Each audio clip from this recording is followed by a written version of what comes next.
IT job కోసం try చేస్తున్నారా? Coding tutor లో ట్రైనింగ్ తో పాటు స్టైఫండ్ అండ్ 100% జాబ్ గ్యారంటీ. నమస్తే, నేను Keshav. Welcome to Suman TV. హైదరాబాద్లో హైడ్రా చేపట్టినటువంటి యాక్షన్ పొలిటికల్ డ్రామాగా టర్న్ అవుతుందని అందరూ అనుకున్నారు. కానీ ఇది లీగల్ ఆస్పెక్ట్లో ఒక కొత్త డైరెక్షన్ తీసుకుంది. అక్కినేని నాగార్జునకు సంబంధించిన ఎన్ కన్వెన్షన్ కూల్చివేత ఓవరాల్గా హైడ్రా యాక్టివిటీస్కి బ్రేక్ వేయబోతోందా? నాగార్జున తెచ్చిన స్టే ఆర్డర్ వలన ఎవరికి ప్రయోజనాలు కలగబోతున్నాయి? అసలు హైడ్రా అనుసరించినటువంటి విధానం విషయంలో ఎక్కడైనా డీవియేషన్స్ ఉన్నాయా? ఈ అంశంపైన ఇప్పుడు అందరూ చర్చిస్తున్నటువంటి పరిస్థితి. దీనిపైన హైకోర్టు అడ్వకేట్ నరేష్ సుంకర గారు ఉన్నారు. ఆయన విశ్లేషణను మనకు అందిస్తారు. నరేష్ గారు నమస్కారం. నమస్తే అండి. ఈ అంశం పైన 15-20 రోజుల నుంచి విస్తృతమైన చర్చ జరుగుతుంది. హైడ్రా యాక్టివిటీలోకి వచ్చిన వెంటనే రంగనాథ్ గారి ఆధ్వర్యంలో కూల్చివేతల పర్వం అనేది మొదలైంది. అరే ఏంటిది, అందరూ షాక్ అయ్యారు. చిన్న వాళ్ళకే అని అనుకున్నారు. ఇప్పుడు పెద్ద భవనాలు, పెద్ద వ్యక్తులకు సంబంధించినటువంటి ప్రాపర్టీస్ కూడా ఇల్లీగల్ అయితే యాక్షన్ మొదలైంది అనేటువంటి సంకేతం వచ్చింది.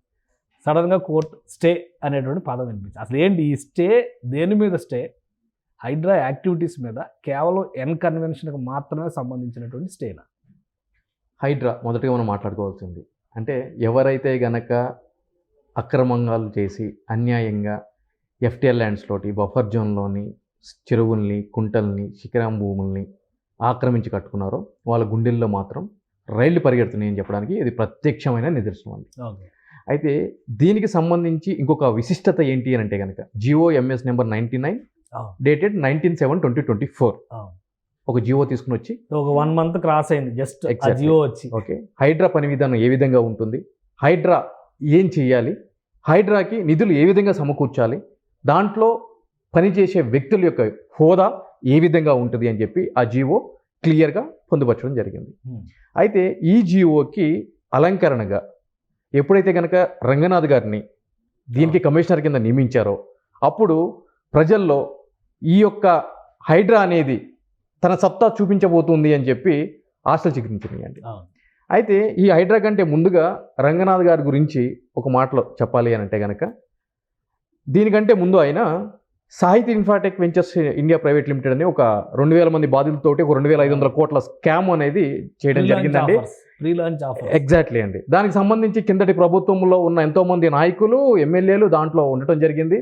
పాపం ఆ బాధితులు ఎన్నో రోజుల నుంచి కాలర్గేలాగా తిరుగుతున్నా కూడా ఎటువంటి ఒక పాజిటివ్ స్టెప్ ముందుకెళ్ళలేదు. కానీ ఎప్పుడైతే కనుక రంగనాథ్ గారు సిసిఎస్లో ఆ బాధ్యతలు చేపట్టిన తర్వాత ఈ యొక్క ఒక 2-3 సంవత్సరాల నుంచి కదలని కేసు పరిగెట్టడం మొదలుపెట్టిందండి. సో ఆ విధంగా కూడా నాకు మంచి పరిచయం ఉంది సార్ తోటి. సో ఎప్పుడైతే నేను కూడా అనుకున్నాను ఇంకా స్టార్ట్ అయ్యింది, ఎవరైతే కనుక ఈ చెరువుల్ని కబ్జాలను స్టార్ట్ చేశారో వాళ్ళకి మ్యూజిక్ స్టార్ట్ అయిందని చెప్పి నేను అనుకున్నాను. అనుకున్న విధంగానే ఆయన తన యొక్క పని విధానాన్ని మొదలు పెట్టడం జరిగింది. ఎస్పెషల్లీ ఈ చెరువులు, కుంటలు, శిఖరం భూములు ఏవైతే ఉన్నాయో వాటిల్లో ఏదైతే కనుక హై రైజ్ బిల్డింగ్స్ కట్టారో వాటిలన్నింటినీ కూల్చడం కూడా మొదలు పెట్టడం జరిగింది. అందులో భాగంగానే ఆ దారిలో ఈరోజు ఎన్ కన్వెన్షన్ అంటే ఈ రోజు కొత్తగా తెర మీదకి వచ్చిన అంశం కాదు ఇది. గత కొన్ని సంవత్సరాలుగా అంటే 2012 నుంచి ఈ వివాదం నడుస్తుంది. చెరువుకు సంబంధించిన భూమిని ఎఫ్టీఎల్ కానీ బఫర్ జోన్ కానీ 3.5 ఎకరాలు అంటే డిస్పైట్ ఆయనకి మిగిలిన ఒక 7 ఎకరాలు పక్కన ఉండగా కూడా అది ఇడిచిపెట్టి దీనికి సంబంధించి ఏదైతే ఉందో, ఇన్ఫ్యాక్ట్ మన దగ్గర కూడా మ్యాప్ ఉండుంటుంది, ఇట్ సీమ్స్ అక్కడ కనిపిస్తుంది స్క్రీన్ మీద క్లియర్గా. శాటిలైట్ వ్యూ తీసుకున్నా కూడా, రెవెన్యూ రికార్డ్స్ తీసుకున్నా కూడా క్లియర్గా కనిపిస్తుంది. దీనికి సంబంధించి ఇప్పుడు హౌస్ మోషన్ పిటిషన్ అనేది దాఖలు చేయడం జరిగింది నాగార్జున గారు. దానికి సంబంధించి స్టే వచ్చింది అని అంటున్నాం. ఈ కోర్టుకు వెళ్ళడం కూడా వివాదం ఇది మొదటిసారి కాదండి. 2012 నుంచి కూడా జరుగుతుంది. 2014లో కూడా సెప్టెంబర్లో ఆల్రెడీ కోర్టుకు వెళ్ళడం జరిగింది. అందులో భాగంగానే అప్పటి ప్రభుత్వం కూడా దీని మీద మేము సర్వే చేస్తాము, రిపోర్ట్ సబ్మిట్ చేస్తాము, తదనుగుణంగా కూడా మేము చర్యలు తీసుకుంటాము అని చెప్పడం జరిగింది. కానీ మనందరికీ తెలిసిన విషయమే, నిమ్మకు నీరెత్తినట్లు వహించడం జరిగింది. తెర వెనక ఏమేం జరిగింది అనేది నేను చెప్పాల్సిన అవసరం లేదు. ప్రజలు చాలా తెలివిగలవాళ్ళు. సో వాళ్ళకి తెలుసు ఏం జరిగింది అని చెప్పి. కానీ ఒకటంటే ఇందులో మేజర్ ఆపోజిషన్ అంటే ఇప్పుడు ఆ కంప్లైంట్ ఇచ్చినటువంటి జనం కోసం అనే సంస్థ ఏమో 100% ఇది ఆక్యుపేషన్ అని చెప్పి అన్నారు. లోక్ అదాలత్కి వెళ్ళాము, చాలా ప్రయత్నాలు చేసాము, బట్ సొల్యూషన్ రాలేదు, మధ్యలో మేనేజ్మెంట్ జరిగింది అన్నారు. అలాగే శాటిలైట్ ఇమేజెస్ చూస్తే కూడా అది బఫర్ జోన్ క్రాస్ అయింది, ఎఫ్టీఎల్ క్రాస్ అయింది, చాలా క్లియర్గా కనిపిస్తుంది ఇమేజెస్. నాగార్జున గారు ట్వీట్ చేశారు, 1 ఇంచ్ కూడా ఆక్యుపేషన్ లేదు, ప్రతిదీ కూడా పట్టా ల్యాండ్ తీసుకుని పక్కాగా ప్రైవేట్ ల్యాండ్లో మేము కట్టాము అంటున్నారు. ఇది ఎంతవరకు నిజం? ఇప్పుడు మీరు ఇంతకుముందు ప్లే చేసిన ఏదైతే కనుక మ్యాప్ ఉందో దాని కింద స్టాంప్స్ ఉన్నాయి, అథారిటీ సిగ్నేచర్స్ ఉన్నాయి, ఒక ప్రొసీడింగ్స్ కూడా ఉన్నాయి క్లియర్గా. అయితే ప్రజాస్వామ్యానికి ఉన్న గొప్పదనం ఏంటి అంటేనండి, మీరు చెప్పినా నేను చెప్పినా మన మాటలకు ఎటువంటి వ్యాలిడిటీ లేదండి. వ్యాలిడిటీ ఎప్పుడు ఉంటుంది అని అంటే కనుక ఒక డాక్యుమెంట్ మీద ఒక సంబంధించిన అధికారి సంతకం పెట్టి స్టాంప్ వేస్తే దానికి అధికారికంగా మెయింటైనబిలిటీ ఉంటుంది. యాజ్ వెల్ ఒక కోర్టు ఏదైనా ఒక ఉత్తర్వులు ఇస్తే దానికి మెయింటైనబిలిటీ ఉంటుంది, వ్యాలిడిటీ ఉంటుంది. సో నేను నిజంగా ఇన్నోసెంట్ అయినా కూడా, నేను గొంతు చించుకుని బల్ల చర్చి కొట్టినా కూడా దానికి ఎటువంటి వ్యాలిడిటీ ఉండదు. సో అక్కడ క్లియర్గా కనిపిస్తుంది. ఆల్రెడీ దీని మీద కోర్టుకు వెళ్ళడం జరిగింది, కోర్టు కూడా అధికారులకు డైరెక్షన్ ఇవ్వడం జరిగింది. ఇప్పుడు ఆయన వేసిన పిటిషన్, ఆయన చెప్పిన మాట యాక్సెప్ట్ చేద్దాము, ఆయన వేసిన పిటిషన్ ఆధారంగా స్టే ఆర్డర్ వచ్చింది. సో ఈజ్ కరెక్ట్ అనుకోవచ్చా? ఆయన వాదనలో నిజం ఉంది, హేతుబద్ధత ఉంది, దానికి తగిన ఆధారం ఉంది కాబట్టి కోర్టు నిలుపుదల చేసింది అని అవి సామాన్యుడు. ఎందుకంటే సామాన్యుడు ప్రతి ఒక్కరు వచ్చి డాక్యుమెంట్స్ చూడరు, సంతకాలు పెట్టారా లేదా చూడరు, ఒరిజినల్లా కాదా చూడరు, ఫోర్జరీ జరిగిందా లేదా చెక్ చేయరు. బట్ కోర్టు ఇచ్చిన ఆర్డర్ ఈరోజు నాగార్జున గారు చెప్పింది 1 ఇంచు కూడా నేను ఆక్యుపై చేయలేదు, ప్రైవేట్ ల్యాండ్లో కట్టాను అన్నారు. కోర్టు ఈరోజు స్టే ఇచ్చింది. సో ఈ రెండింటిని సింక్ చేసినప్పుడు సామాన్యుడు ఏమనుకుంటాడంటే ఆయన పాపం అమాయకుడు, ఆక్యుపై చేసినట్టుగా ఒక ముద్ర వేసే ప్రయత్నం చేస్తున్నారు, ఒక స్కేప్ గోడ్ బలిపశువుని చేస్తున్నారు ఆయన్ని అనేటువంటి అభిప్రాయం వస్తుంది. దీనికి ఏంటి వివరణ ఏంటి? చాలా వివేకమైన ప్రశ్న అడిగారండి నిజంగా కూడా. అంటే ఒక సామాన్యుడు మదిలో మెదిలే ప్రశ్నని మీరు ఈరోజు అడగడం జరిగింది. ఎగ్జాక్ట్లీ స్టే ఇచ్చింది కాబట్టి ఆబ్వియస్లీ అక్కడ ఏదో ఒక అన్యాయం జరిగిపోయింది నాగార్జున గారికి అని చెప్పి సామాన్యుడు ఆలోచించే విధంగా ఉంది కదా అని చెప్పి మీరు అంటున్నారు. రైట్. అయితే ఇక్కడ ఒక 100 మందిని చాలా విచక్షణారహితంగా చంపేసి లేదంటే కనుక ఒక రేప్ చేసో ఉన్న ఒక నేరస్తుడికి ఉరి తీసే ముందు నీ చివరి కోరిక ఏంటి అని చెప్పని అడుగుతారు. రైట్. ఓకే. ఆ కోరిక అడగలేదు అనుకోండి, అతను కోర్టుకు వెళ్తాడు.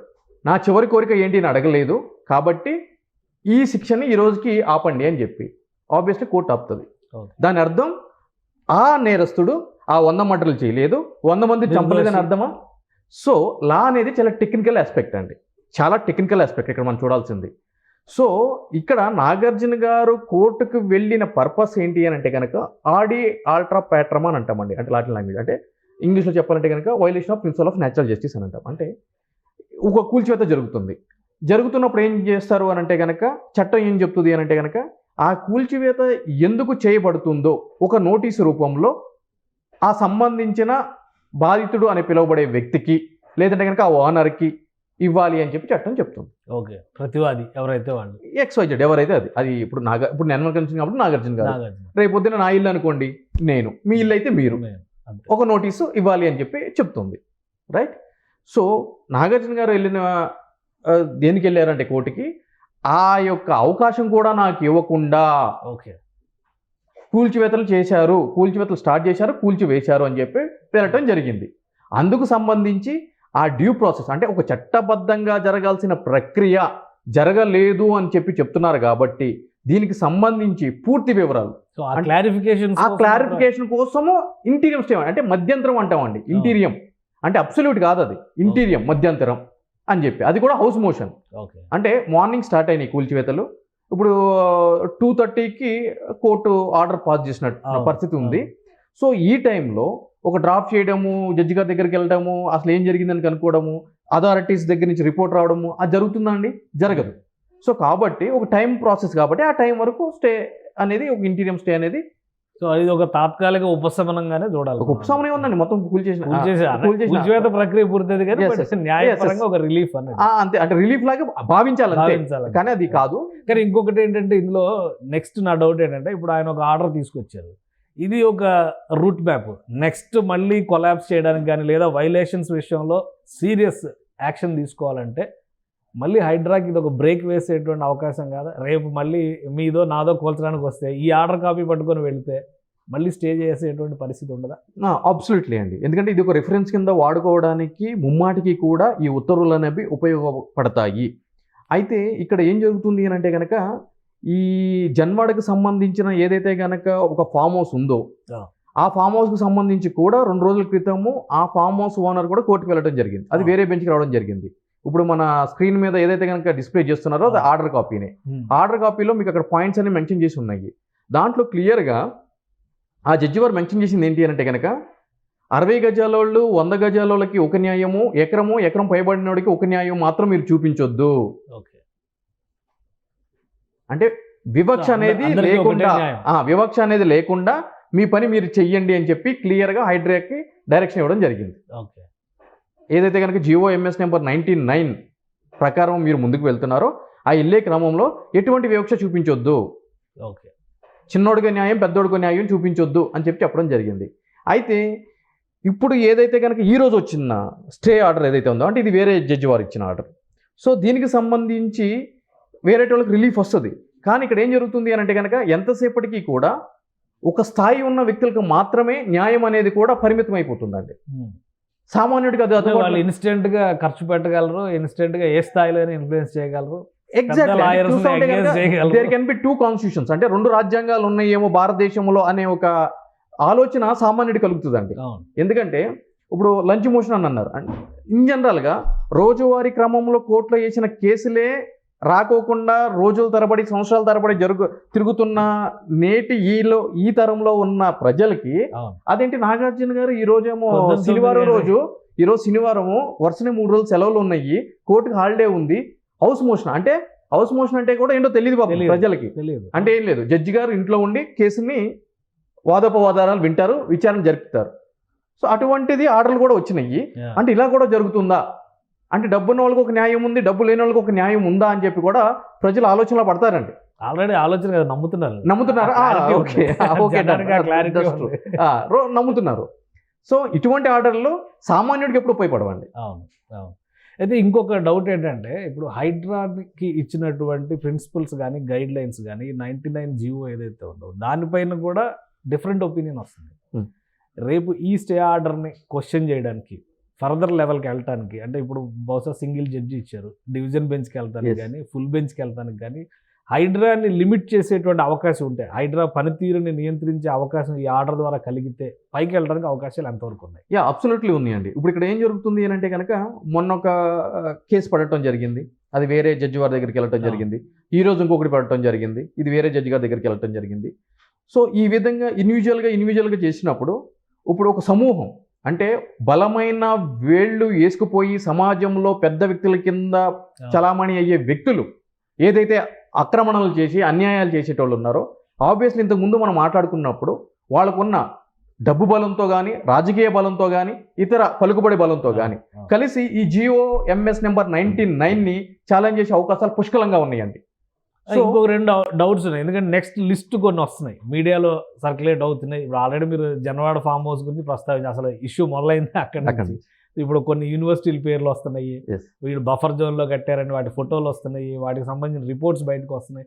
ఈ సమూహం అంతా కలిస్తే హైడ్రా పరిస్థితి ఏంటి? అబ్సల్యూట్లీ అండి. అల్టిమేట్గా ప్రజాస్వామ్యంలో జ్యుడిషియరీ అంటే ఏదైనా సరే ఇప్పుడు 3 వ్యవస్థలు మనం ప్రధానంగా రాజ్యాంగ ప్రకారం మనం నిర్మించుకున్నామండి. Legislative, executive, judiciary. చట్టాలు చేయాల్సిన బాధ్యత ఎమ్మెల్యేలు, ఎంపీలు, వీళ్ళు లెజిస్లేటివ్. దాన్ని ఇంప్లిమెంట్ చేయాల్సిన బాధ్యత ఎగ్జిక్యూటివ్, అంటే IASలు కానీ IPSలు కానీ, ఇప్పుడు రంగనాథ్ గారు IPS ఉన్నారు. సో అటువంటి వ్యక్తుల మీద. సో ఇవి 2 పని విధానంలో ఏమాత్రం అవకతవకలు ఉన్నా, డీవియేషన్స్ ఉన్నా దాన్ని నియంత్రించి ఆ పని విధానాల్ని ఈ విధంగా చెయ్యండి అని దిశానిర్దేశం చేసి వ్యవస్థ జ్యుడిషియరీ అంటే. So obviously judiciary is the final authority. So ఈ GOMS నెంబర్ 99లో ఈ విధంగా నోటీసు లేకుండా కొట్టేస్తున్నారు, అసలు డాక్యుమెంట్ని చూడకుండా కొట్టేస్తున్నారు. ఇక్కడ ఇంకొక ప్రధానమైన విషయం ఏంటి అని అంటే కనుక సంబంధించిన అధికారులు పర్మిషన్లు ఇస్తేనే కదా మేము నిర్మాణాలు చేసింది. మరి అటువంటిప్పుడు వాళ్ళని ఏ విధంగా బాధ్యుల్ని చేయకుండా వచ్చి కొట్టేస్తే అది మేము ఎట్లా రెస్పాన్సిబుల్ అవుతాము? సో వీటిలన్నింటినీ కన్సిడర్ చేయాలి కదా, వీటిలన్నింటినీ పరిగణలోకి తీసుకోవాలి కదా. ఇవన్నీ తీసుకోకుండా తెల్లవారుజామున 5 గంటలకి, అర్ధరాత్రి 12 గంటలకి ఈ విధంగా చేస్తే ఆర్టికల్ 300Aలో రైట్ టు ప్రాపర్టీ, అది ఒక హక్కు కింద ఉంది. సో ఇటువంటి హక్కుకు ఉల్లంఘన జరుగుతుంది అని చెప్పి కోర్టుకి వెళ్తే ఆబ్వియస్లీ ఈ GOMS నెంబర్ 99 మీద నీడలు కమ్ముకునే అవకాశాలు పుష్కలంగా ఉన్నాయండి. అంటే ఒకవేళ అలాంటి పరిస్థితి వస్తే ఏంటి, ఇది నెల రోజులు పురుడు పోసుకొని హైడ్రా ఇప్పుడు కొంతమందిలో, ఎందుకంటే సోషల్ మీడియాలో జరుగుతున్న డిస్కషన్స్, డిబేట్స్ చూస్తే మొత్తానికి ఎక్కడో దగ్గర మొదలైంది అనేటువంటి సదభిప్రాయమే ఉంది. నెగిటివ్ అయితే లేదు. ప్లస్ పర్యావరణం మీద ఈ మధ్య కాలంలో ఎక్కువ చర్చ జరుగుతుంది కాబట్టి ఇది ఒక హోప్. హైదరాబాద్లో 400 చెరువులు ఉండే, ఇప్పుడు 150 మిగిలి 140 మిగిలి అంటున్నారు. సో మిగతా వాటినన్నా కాపాడుకునేటువంటి ఒక ప్రక్రియ మొదలవుతుంది అనుకోండి. ఎలా దీన్ని ప్రొటెక్ట్ చేసుకోవడం, ఎలా ఇప్పుడు హైడ్రా ముందర కానీ ప్రభుత్వం ముందర కానీ ఉన్నటువంటి మార్గాలు ఏంటి? హైడ్రా చాలా మంచి కాన్సెప్ట్. అంటే అది పురుడు పోసుకున్న విధి విధానాలు ఏవైతే ఉన్నాయో అవి ముమ్మాటికి కూడా కొన్ని సంవత్సరాల నుంచి ఏ ప్రభుత్వాలు చేయలేనటువంటి పనిని ఈ ప్రభుత్వం చేయడం మొదలుపెట్టింది. అందులో భాగంగానే ఆఫీసర్ని అపాయింట్ చేయడం కానీ, ముందుకు వెళ్ళటం కానీ. అందరూ అంతకుముందు ఏమనుకునే వాళ్ళు అంటే వీళ్ళు దూకుడంతా కూడా ఏదో చిన్న వాళ్ళ మీద, మిడిల్ క్లాస్ వాళ్ళ మీద, వీళ్ళ మీద జరుపుతారు అని చెప్పని అన్నారు. ఈ రోజు మనం ఇన్సిడెంట్ చూసుకున్నట్లయితే కనుక దానికి క్లారిటీ వచ్చేసింది వాళ్ళకి. వీళ్ళు కదా, ఎవరు దొరికితే వాళ్ళని కూడా, అంటే ఎవరు విల్లంగా చేస్తే వాళ్ళని కొడతారు అని చెప్పని ఈ విధంగా ఉంది. మరి రేపు పొద్దున్న కోర్టుకు వెళ్ళి ఈ విధంగా ఏదైనా చేయిస్తే ఏంటి పరిస్థితి అని అన్నప్పుడు ఇక్కడ కోర్టు కూడా మీరు అబ్సల్యూట్లీ GOMS నెంబర్ 9 అంటే GOMS 99 ఏదైతే ఉందో దాన్ని సెట్ అసైడ్, అంటే పూర్తిగా తీసేయండి అని చెప్తుంది అని చెప్పి నేను చెప్పట్లేదు. కొన్ని విధి విధానాల్లో మార్పు చేర్పులు, కొంత మినహాయింపులు అంటే ఏం లేదు. లైక్ కొట్టాలి అని అనుకున్నప్పుడు మీరు ముందస్తు ఇన్ఫర్మేషన్, 30 గజాలు ఆక్రమించడం కొట్టేయండి, 3 ఎకరాలు ఆక్రమించడం వదిలేయండి అని చెప్తుందా చట్టం? అట్లా చెప్పదు. చట్టం ఎప్పుడు కూడా అందరికీ సమానమే అని చెప్తుంది. కాకపోతే ఏం చెప్తుంది అని అంటే కనుక నోటీసులు ఇవ్వండి, వాళ్ళు ఏ విధంగా ఉల్లంఘన చేశారో ఆ క్రమాన్ని వాళ్ళకి వివరించండి, చట్ట ప్రకారం ముందుకు వెళ్ళండి అని చెప్తుందే తప్ప వదిలేసేయండి అట్లా చేస్తారు, 3 ఎకరాలు అది మామూలు విషయం, అది 100 కోట్ల ప్రాపర్టీ ఎట్లా కొడతారు, 1500 ప్రాపర్టీ కొడతారని చెప్పి కోర్టు ఎప్పుడు చెప్పదు. ఇన్ఫ్యాక్ట్ మీకు ఆ ఆర్డర్లో కూడా క్లియర్గా మెన్షన్ చేయడం జరిగింది కోర్టు. అంతకుముందు బెంచ్ మీద జనవాడ ఫామ్ హౌస్ గురించి వెళ్ళినప్పుడు GOMS నెంబర్ 99 ప్రకారం మీరు ముందుకు వెళ్ళండి, కాకపోతే ప్రొసీజర్ ఫాలో కండి, అతనికి సంబంధించిన డాక్యుమెంట్ ఏదైతే ఉందో, పర్మిషన్స్ ఉన్నాయి, అధికారులు ఇచ్చారని అంటున్నారు కదా, అవి తీసుకోండి, వాటిని తరోగా పరిశీలించండి, దాని తర్వాత నోటీస్ ఇచ్చి మీ పని మీరు చేసుకోండి. కానీ ఇవన్నీ జరిగేసరికి పుణ్యకాలం గడిచిపోతుంది. అది ఇంకా తప్పదండి. అంటే ఎందుకంటే ఇప్పుడు ఈ ఇష్యూనే చూద్దాం, కన్వెన్షన్ ఇష్యూనే చూద్దాం. 2012-13 పుష్కర కాలం దాటిపోయింది. అవునండి. దాని మీద 2014-15లోనే ఈ జనం కోసం అనే సంస్థ లోక్ అదాలత్లో వేసి 2 సంవత్సరాలు తిరిగారు. ప్రొసీడింగ్స్ కూడా ఆయన ఫైల్ కాపీ పెట్టారు. సో 2 సంవత్సరాలు తిరిగినా కూడా ఎవరు అంత ఓపిక్గా తిరిగేటువంటి పరిస్థితి ఎంతమందికి ఉంటుంది? ఒక్కసారి ఇప్పుడు ఒక యాక్షన్ అంటూ మొదలైనాక మళ్ళీ దానికి బ్రేకులు వేయడం మొదలెడితే ఇది పరిష్కారం అయ్యే సమస్య అవుతుంది. ఇక్కడ చిన్న అంటే డీవియేషన్ ఉందండి. డీవియేషన్ అనే ఎందుకంటున్నా అంటే ఈ ఎవరైతే కనుక కంప్లైంట్ ఇచ్చారో ఎర్లియర్, అప్పుడు ఈ ఆక్రమణ చేసిన వాళ్ళకి ప్రభుత్వం అండగా ఉంది. ఓకే. సో ఆబ్వియస్లీ ఏం జరుగుతుంది అని అంటే కనుక ఒక కోర్టు ఆర్డర్ ఇచ్చినా కూడా ఎగ్జిక్యూట్ చేయాల్సిన అథారిటీ, అంటే జడ్జి గారు వచ్చి ఆ బుల్డోజర్ మీదను ఎక్కి ఆయన కూలగొట్టాడు, ఆయన డైరెక్షన్ ఇస్తాడు. మనం అడిగేది కూడా డిక్లేర్ అని చెప్పని అడుగుతాము, ఆయన డైరెక్షన్ ఇస్తాడు. అయితే ఇంప్లిమెంటేషన్ చేయాల్సింది ఎవరు? Executive body. Obviously executive body falls ఉంటుంది గవర్నమెంట్ కాబట్టి గవర్నమెంట్ ఏ ఇన్స్ట్రక్షన్ చెప్తే ఆ ఇన్స్ట్రక్షన్కి వస్తుంది. ఎందుకు అని అంటే కనుక మనం చూసుకున్నట్లయితే కిందటి ప్రభుత్వంలో సాక్షాత్ అప్పటి చీఫ్ సెక్రటరీ మీద ఎన్ని కంటెంప్ట్ కేసులు పెండింగ్ ఉన్నాయో మనందరికీ తెలిసిన విషయమే. దానికి సంబంధించి ఎన్ని కోట్ల రూపాయలు ప్రభుత్వము రిలీజ్ చేసిందో మనందరికీ తెలిసిన విషయమే. అంటే ఇదంతా ఏంటి అని అంటే కనుక కోర్టు డైరెక్షన్స్ ఉన్నా కూడా దానికి అనుగుణంగా యాక్ట్ చేయకుండా వాళ్ళు తొక్కిపెట్టారు ఆర్డర్ని. ఇక్కడ ప్రాబ్లం ఏంటి అంటే కనుక ఇప్పుడు ప్రభుత్వము జనాల సైడ్ ఉంది. సో కళ్ళేలు వదిలేసింది ప్రభుత్వం. వెళ్ళండి ముందుకు. ఎవరైనా కానీ మంత్రులైనా, ప్రభుత్వంతో సంబంధం ఉన్న వ్యక్తులైనా, ప్రతిపక్షంలో ఉన్న వాళ్ళైనా ఎవరైనా మినహాయింపు ఉండదు ఇప్పుడు చట్టం ప్రకారం. ఇప్పుడు చూస్తే ఈ అమలు చేస్తున్నటువంటి విధానం అబ్సల్యూట్లీ. ఎందుకంటే కనుక ఇప్పుడు స్టార్ట్ చేసిందే ఆ పార్టీలో జాయిన్ అయిన ఒక ఎమ్మెల్యే దగ్గర నుంచి స్టార్ట్ చేశారు కదండి. సో అక్కడి నుంచి స్టార్ట్ అయింది ఆబ్వియస్లీ ఈ డ్రైవ్ అనేది. ఇప్పుడు ఇక్కడ దాకా వచ్చింది, మధ్యలో ఎంతో మందిని చేసుకుంటా ఇక్కడ దాకా వచ్చింది, రేపు ఇంకా కంటిన్యూ అవుతుంది. ప్రభుత్వం ఎంత స్ట్రాంగ్గా నిలిస్తే అంత ఫాస్ట్గా హైడ్రా ముందుకెళ్ళడానికి అవకాశం. ఎగ్జాక్ట్లీ. అయితే ఇక్కడ ఇంకొక విషయం మనం ప్రధానంగా చర్చించాల్సిన విషయం ఏంటి అంటే కనుక ప్రభుత్వం ఎక్కడా కూడా వెనక్కి తగ్గకుండా, ఎటువంటి ఒత్తిళ్ళకి వెనక్కిపోకుండా, ఇటువంటి ఆఫీసర్ని అలానే ఏదైతే కనుక ఫ్రీ హ్యాండ్ ఇచ్చారో అలానే ఇస్తే చాలా అద్భుతంగా ఉంటుంది. ఈ విధంగా ప్రభుత్వ స్థలాలు, చెరువులు ఇటువంటివన్నీ కబ్జా చేసి కట్టి ఎంతోమంది పిల్లల ప్రాణాలకి వాళ్ళే కారణమవుతున్నారు.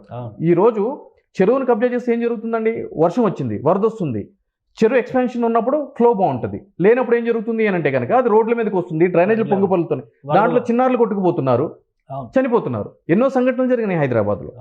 సో వాళ్ళు కారణమవుతున్నారు ఆక్రమణ చేయడం చేత. సో ఈ ఫ్రీ హ్యాండ్ ఇస్తే ఇంకా మరెన్నో అద్భుతాలు మనం చూడవచ్చు, ఒక పరిష్కారం వచ్చే అవకాశం వస్తుంది. అంతే తప్ప మరో స్టీఫెన్ రవీంద్ర గారు లాగా ఏం చేయకూడదు. మళ్ళీ స్టీఫెన్ రవీంద్ర గారు ఎందుకు వచ్చారు మధ్యలో? అంటే అప్పుడు కూడా, ఎందుకంటే ఆయన కూడా మనం తెలుసు, స్టీఫెన్ రవీంద్ర గారి గురించి మనం మాట్లాడుకున్నాము, ఆయన ఎటువంటి ఆఫీసర్ మనకు తెలుసు. ఫార్మర్ మినిస్టర్ శ్రీనివాస్ గౌడ్ గారి కేసులో ఆయన ఏం చేశారు, మొన్న ఆయన ఏం చెప్పాడు, మంత్రి గారు ఏం చెప్పారు, అదంతా పోలీసు వాళ్ళు చేసింది బనాయింపదే, ఆయన నా మీద అటెంప్ట్ ఏం జరగలేదని చెప్పి అన్నారు. సో అప్పుడు ఏమైపోయింది, ఆబ్వియస్లీ రాజకీయ నాయకులు అందరూ బాగుంటారు, ఆనెస్ట్గా ఎవరైతే పనిచేస్తున్నారో ఆఫీసర్లు వాళ్ళ మీద బట్ట కలిసి మీదేస్తున్నారు. సో ఈసారి అలాంటి సమస్య రాకుండా రాకూడదు అని చెప్పి మేము కోరుకుంటున్నాం. రైట్, థ్యాంక్ యూ నరేష్ గారు తెలియజేసినందుకు. ఇది కోర్టు ఇచ్చినటువంటి స్టే కేవలం ఎన్కన్వెన్షన్కి సంబంధించి నాగార్జున గారు చేసినటువంటి విన్నపానికి ఒక మన్నింపు మాత్రమే అని నరేష్ గారు అంటున్నారు. అలానే హైడ్రా దూకుడికి ప్రభుత్వం కనుక చిత్తశుద్ధితో నిలబడితే కళ్ళెం వేసే అవకాశం లేదు, తప్పు చేసిన వాళ్ళ గుండెల్లో రైళ్లు పరిగెత్తడం ఖాయమని ఆయన విశ్లేషిస్తున్నారు. ఇది special discussion. Keep watching. Suman టీవీలో మీ పర్సనల్ అండ్ బిజినెస్ ప్రమోషన్స్ కోసం కింది నెంబర్కి కాంటాక్ట్ చేయండి.